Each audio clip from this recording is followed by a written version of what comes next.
Según lo prometido, entonces, hoy daremos inicio a una nueva serie. Y a manera de introducción, quisiera llevarles a pensar en cómo la condición del hombre como criatura y por el otro lado la condición de Dios como creador nos lleva a una sana conclusión, y es que el mejor tema, el más provechoso, el más importante para el ser humano es el conocimiento cuidadoso, detallado y profundo de Dios y su ser. ¿Habrá algo de mayor valor para el alma humana? Así que el hombre debe buscar enriquecer su vida con el conocimiento de Dios, en la medida de sus limitaciones propias de la mente finita y la revelación especial que Dios ha querido dejar de sí mismo al alcance de las personas. Pensemos por un instante que hoy la gente en este mundo, en esta vida, está llena de interrogantes y preguntas acerca de la razón de ser de todo lo que sucede a su alrededor. Si usted habla con cualquier persona a su paso, empezará a hablar de la situación que le rodea, de las circunstancias, de la política, del clima, etc. Y siempre estará llevando la conversación a un punto donde quiere encontrar una manera de entender lo que está pasando a su alrededor. Hacer una lectura que le dé satisfacción respecto a lo que ocurre. Por esa causa, toda persona, no importando su condición social, intelectual, ni su género, necesita saber y encontrar su significado.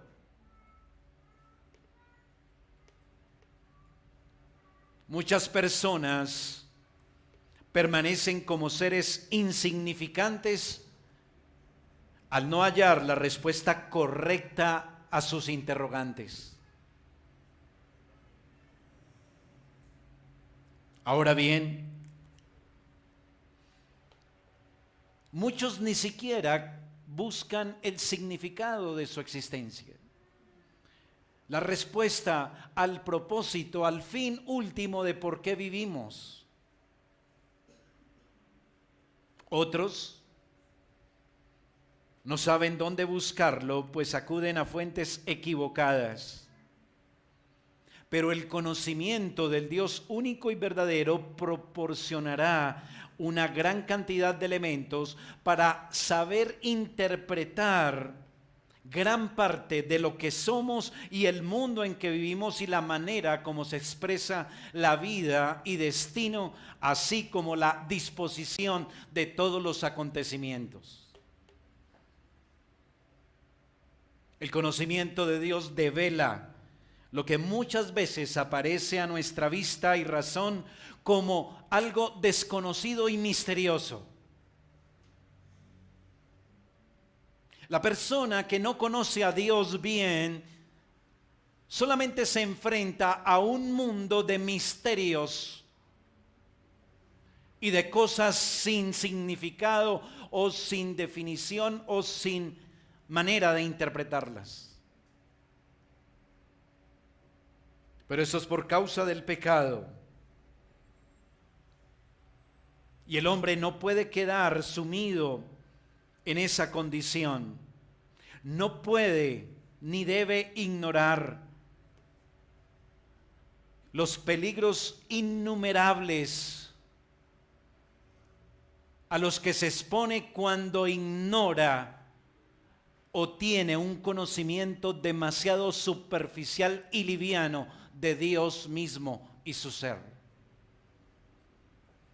Para ilustrarlo de alguna manera, ese peligro es como un ciego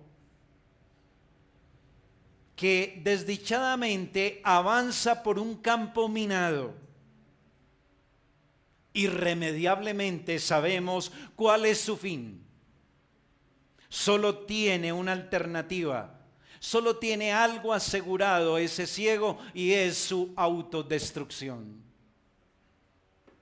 Eso ocurre cuando, y más puntualmente, estudiar cómo funciona el corazón de la abeja. Alguno dirá, bueno, ¿y usted a qué se dedica? No, yo me dedico a estudiar cómo funciona el corazón de la abeja. Esa tal persona tendrá alguna muy buena razón para hacerlo. Y lo que le estoy contando, aunque suena un poco risible, es una aplicación que se me ocurre a la luz de un artículo que escuché, o mejor leí esta semana, recién pasó. Y es que hay un grupo de científicos explorando el conocimiento acerca de la función del corazón en la abeja para poder aplicarlo también a la medicina y a otras cosas. Un estudio serio. ¿Cuál es mi punto? Mi punto es que hay una razón importante para estudiar cualquier tema. Quisiera proveer entonces esa razón a ustedes para emprender este tema, ese estudio de los atributos de Dios. Y lo hago porque algunos quizás puedan sentirse esta mañana desilusionados. De pronto querían un tema más excitante, ¿no? Que produce ruidos en el lado oscuro de la luna. Uy, eso es muy excitante. Pero no, vamos a hablar de los atributos de Dios. Más o menos lo hemos previsto. Dios es lo más importante para el hombre. El conocimiento de Dios es necesario para toda persona.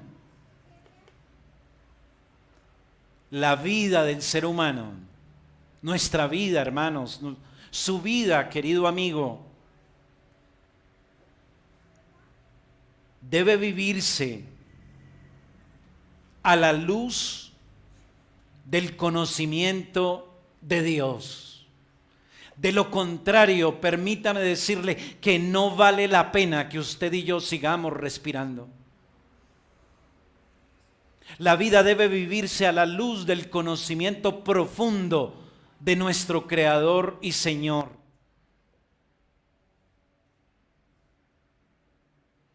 No obstante, hay que considerar razones,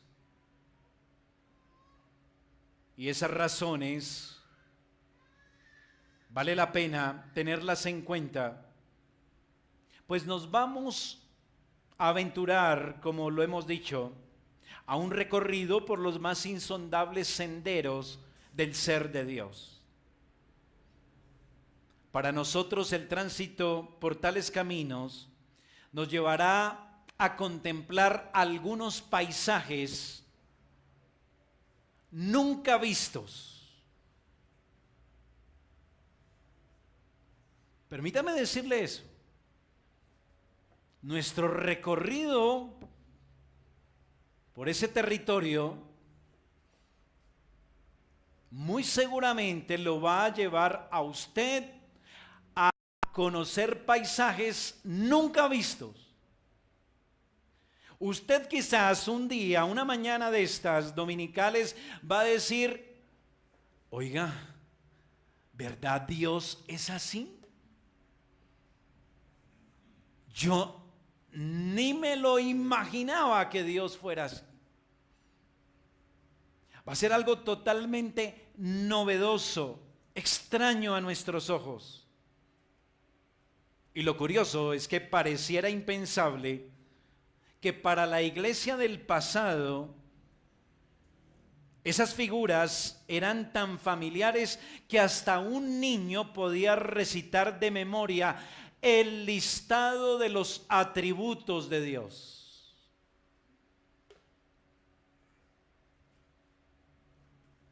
Así se les llamaban en los siglos pasados.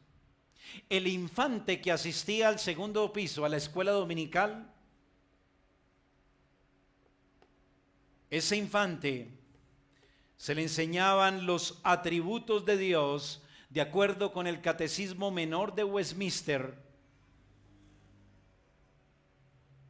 y podía saberlos y reconocerlos igual que cualquier miembro adulto de esa iglesia.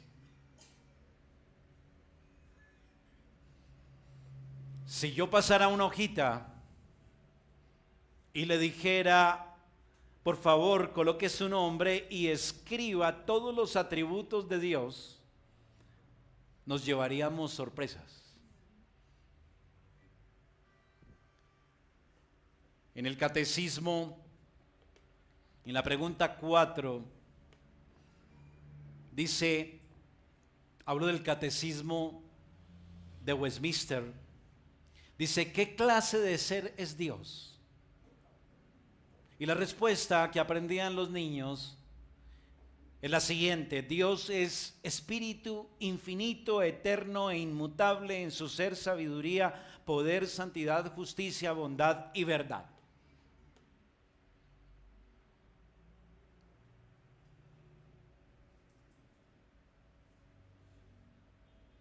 Yo sé que John lo puede decir de memoria muchas veces.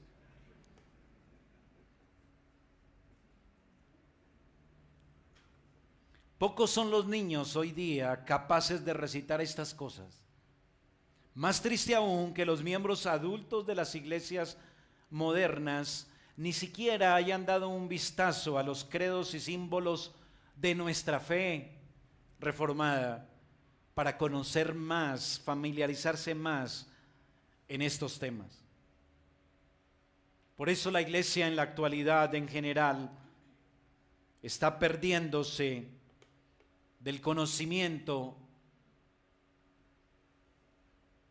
que provee grandes beneficios para nuestras almas.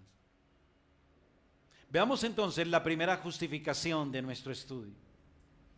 Primero, porque es el fin principal del hombre. ¿Por qué estudiar los atributos de Dios?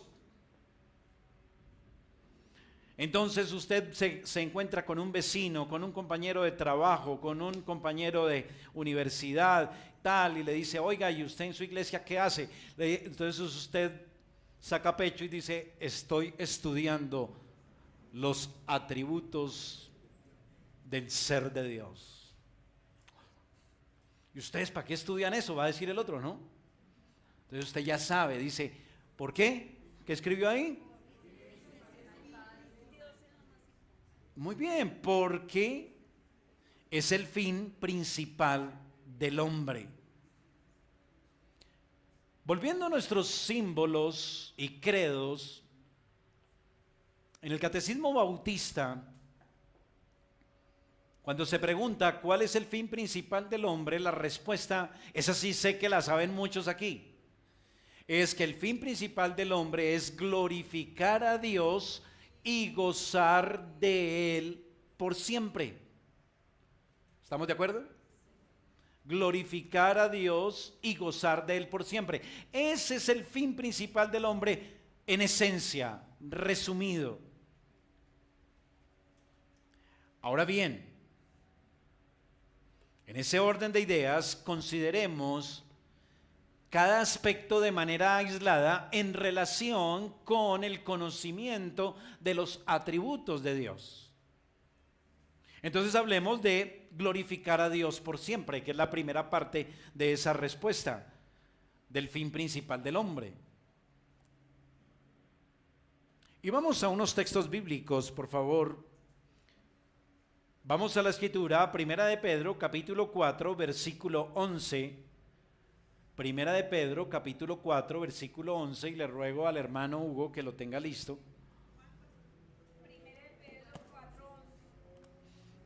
Primera de Pedro 4, 11. Y Alejandro Magno, ayúdeme por favor con 1 Corintios 10, 31.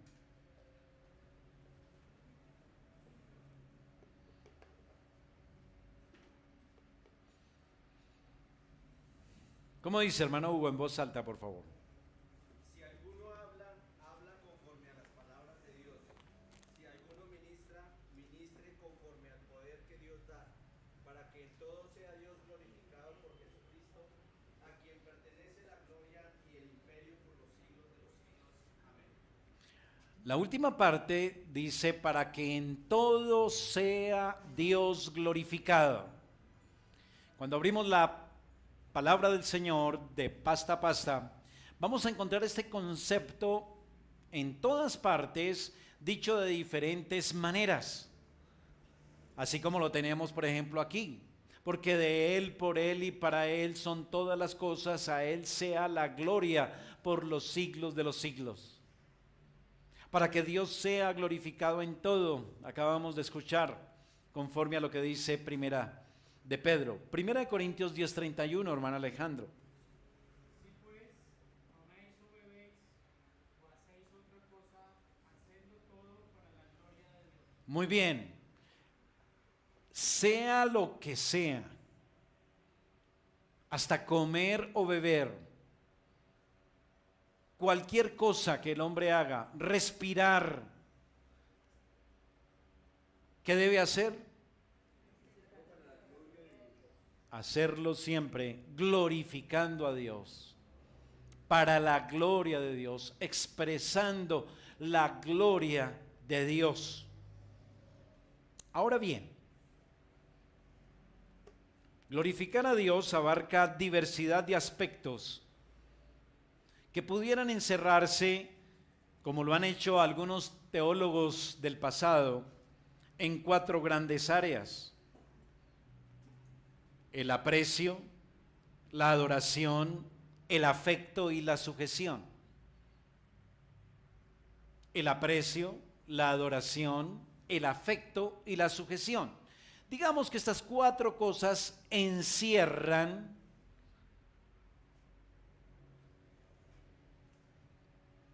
lo que tiene que ver con los diferentes aspectos de glorificar a Dios. Pero para nuestro asunto en cuestión, pensemos solamente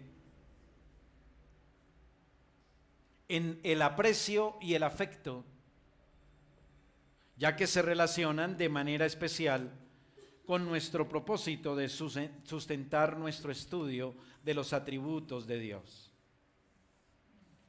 Hablemos entonces de nuestro aprecio hacia Dios. Nuestro aprecio hacia Dios.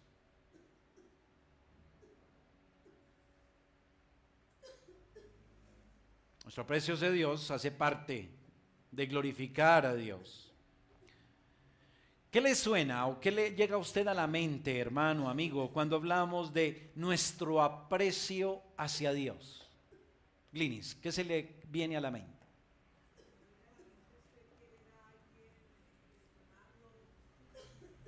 Sí, muy bien, todo eso. Siga. Amarlo, estimarlo, ¿qué más dijo? Bueno, entonces, vamos a decir que glorificar a Dios es rendirle estima y admiración que Él merece. Eso es aprecio. Es rendirle la estima y admiración a Dios que Él merece.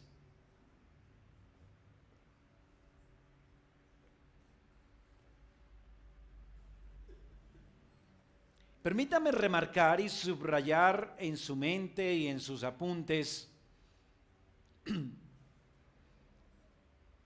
las palabras que Él merece. ¿Por qué? Porque aquí tenemos que precisar, hermano y amigo, que no se trata de apreciar, de estimar, de admirar a Dios conforme a la idea que tengo de Dios según mi imaginación. Todos tenemos una idea de Dios. Claro, los ateos dicen que no, pero bueno, esa es otra historia.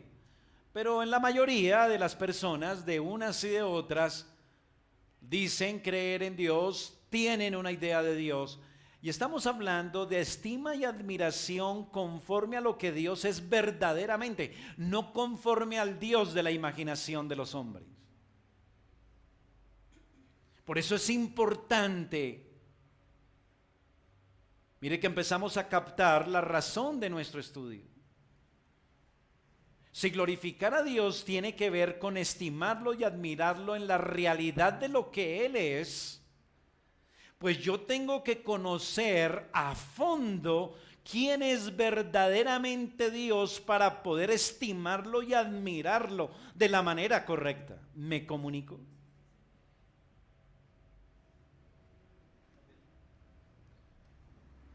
La idea que tenga un hombre o una mujer acerca de Dios nos va a determinar su forma, su estilo de cómo lo aprecia y lo admira. ¿Estamos?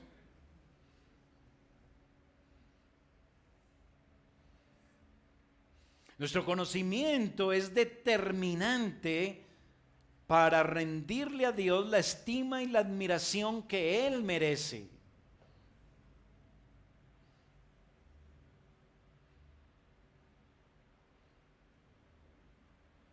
Permítame darle una ilustración breve, rápida y quizás un poco tonta.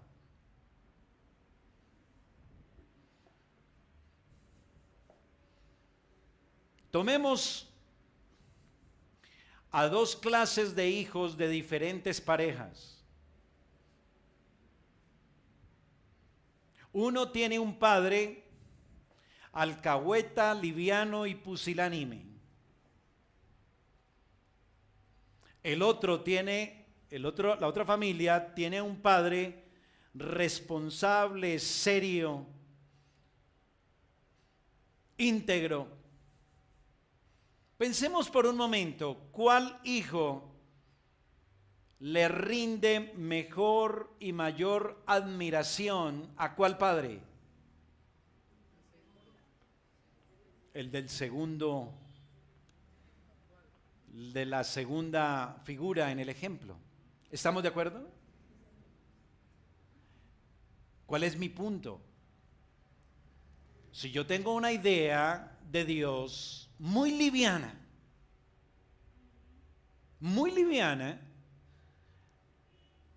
mi tributo de admiración, de reconocimiento también va a ser muy liviano.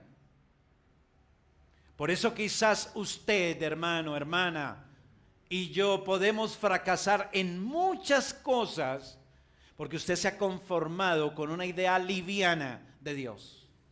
Ah, sí, Dios, sí, sí, yo creo en Dios, pastor, sí, amén, amén, amén, sí, Dios, sí, mi Diosito, sí, sí, tan lindo mi Diosito, y de ahí usted no sale.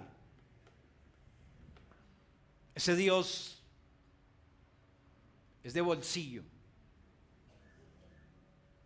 ¿Qué admiración le va a rendir usted a ese Dios? ¿Qué estima? Bueno, necesitamos conocer seriamente, profundamente a Dios. Porque glorificar a Dios es rendirle estima y admiración, entre otras cosas. Por eso, no se pierda esta tarde el siguiente capítulo en el culto vespertino para continuar con este tema.